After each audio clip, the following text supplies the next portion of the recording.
The subject of this video is the San Jose Sharks' 7th overall pick in the 2021 NHL Draft and what everybody's calling a steal, William Eklund from Sweden.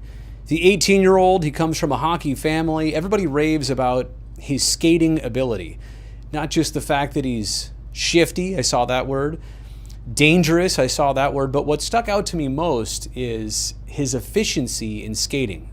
I think that when you see that word with somebody, you talk about shooting skills and hockey IQ, but how about an efficient skater?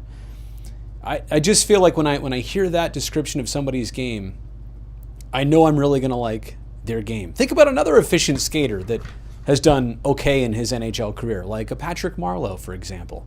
But Eklund is 18 years old, and for the Sharks to get him at the 7th overall pick is something everybody is calling a steal. It was not expected that he would last to the 7th pick overall. In fact, a lot of people thought he was in contention to be, in the number one conversation for Buffalo to take him. They obviously didn't. But at 5'9" and 3/4 and 172 pounds, not the biggest player, definitely is going to fill out over time with age and experience in the National Hockey League, but a young man who was born October 12th, 2002. Yeah, he is 18 years old. And that's the beautiful part, though, is that a lot of people are already suggesting he could be NHL ready or close to it. Now, at the situation the Sharks are in, they're trying to turn things around, and doing that via the draft is not always the easiest thing, because those players typically take several years in the American Hockey League or elsewhere to continue honing their craft. At 18, how many young men are really ready to contribute on a nightly basis in the NHL? But that even being a possibility is a very good thing for the Sharks, that he could be NHL ready, or if not, could be regular in this league pretty soon, sooner than later. Djurgården's the team he plays for in Sweden, played for now, I guess I should say in past tense. 11 goals, 12 assists, and 23 points in the 40 games they played in Sweden last season. I mentioned before that he comes from a hockey family. That always helps, just to know lineage. His dad was a pro hockey player for 17 seasons across Europe. And to no surprise, there's been a lot of talk about his garage and the home setup that he has for training during seasons, in the off season. What does it mean when your dad was also a professional hockey player? It means that you have good genes, yes. It means that when you were younger, you were probably taught the right things a lot sooner on than having to learn them and then relearn them. But it also means composure, personality, approach to the game. You can talk about X's and O's and what to do with the puck and strategy, but how about just the overall approach to habits, hockey culture? Like, I think there's a lot that gets passed down from professional generation to the next generation that has nothing to do with 200 feet inboards to inboards. It has more to do with everything that happens away from the game and away from the rink. They've said that he is a player that is not the biggest in size. Clearly, the stats say that and show that, but it has become a lot more aggressive. And he, in fact, was rated as the top European skater by NHL Central Scouting. All of this in a first 6 picks, which went kind of alternated back and forth between centermen and defensemen. 3 of each, in fact, 3D and 3 centers. He was the first true winger to go.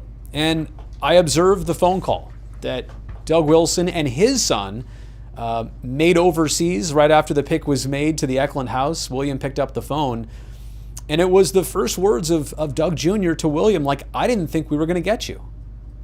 I think this pick caught a lot of people off guard for the San Jose Sharks in a very good way.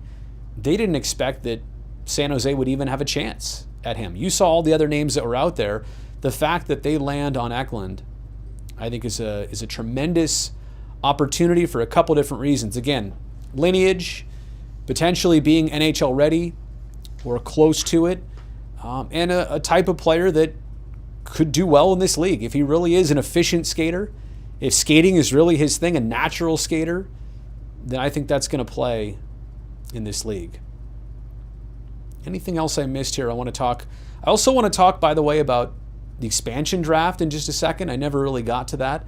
And I do have some thoughts on that. And also, from the Sharks' perspective and losing Alexander True, but also the process of it. So we'll get to that in just a second. But just to recap, the Sharks getting more players that can contribute now than later, I think is a very good thing. If you want to accelerate the process of your franchise and kind of righting the ship, and not to, let's be honest here, not to say that one draft pick alone does that, certainly not. But you need more of this. You need young players that can come in sooner than later. Otherwise, you're hoping on a 2 to 4 to 5 year process as they kind of really hone their skills at a lower level of hockey. Okay, let's make the quick transition into the NHL expansion draft. We now know who the Seattle Kraken are. I thought they did fairly well in their selections. It was interesting to have a Landeskog dangled out there and a Carey Price dangled out there, and ultimately they didn't go those directions. Regardless, when you get a Giordano and, hey, even a former Shark, Jonas Donskoy there, you get a lot of good players. I'm not going to run through their roster right now. That's not what this video is all about. But I don't remember immediately after the Golden Knights drafted, I don't remember a lot of ranting and raving about how good the Golden Knights were going to be out of the gate. This very much reminds me of when their team was built. Okay, they'll be pretty good. We'll see. They'll compete. That's what people said. They should be well enough equipped to compete.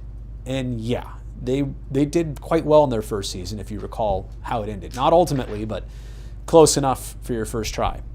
But I think that's how the Kraken are built. And I'm going to be honest, my two thoughts about players that might get poached from San Jose were Radim Šimek as well as Dylan Gambrell. If it was going to be a D, I thought it was Šimek. If it was a forward, I thought it was Gambrell. Based on, a couple of different things. Upside, based on the fact that of the unprotected names, if I were starting my team, those would be two among several that I would look at. I could have named a few more names there. But when you think about those two guys not going and Alexander True being the one selected, again, True is on my short list as well, you really see what the Kraken are doing. You can't have all your players be completely ready to go in the upcoming season and think that that's it. Think that this expansion draft you're just picking for next season. The expansion draft, as we've now seen it a couple times in recent years, it has to be layered. You have to pick your veteran players, your leaders of experience. You have to pick the mid-range players. Sorry, I just caught my notes. You should have seen that catch. You've got to pick your mid-range players, and you've got to pick your players like True that are probably the next big thing for your team. I think they got a heck of a player. I wish the Sharks didn't have to give up anybody. So I think it's a compliment that I'm not thrilled that True won't be around. And again, to prove that I was not correct in my assumption of who they would take, but I was also not shocked at the least of True versus maybe a Šimek or a Gambrell.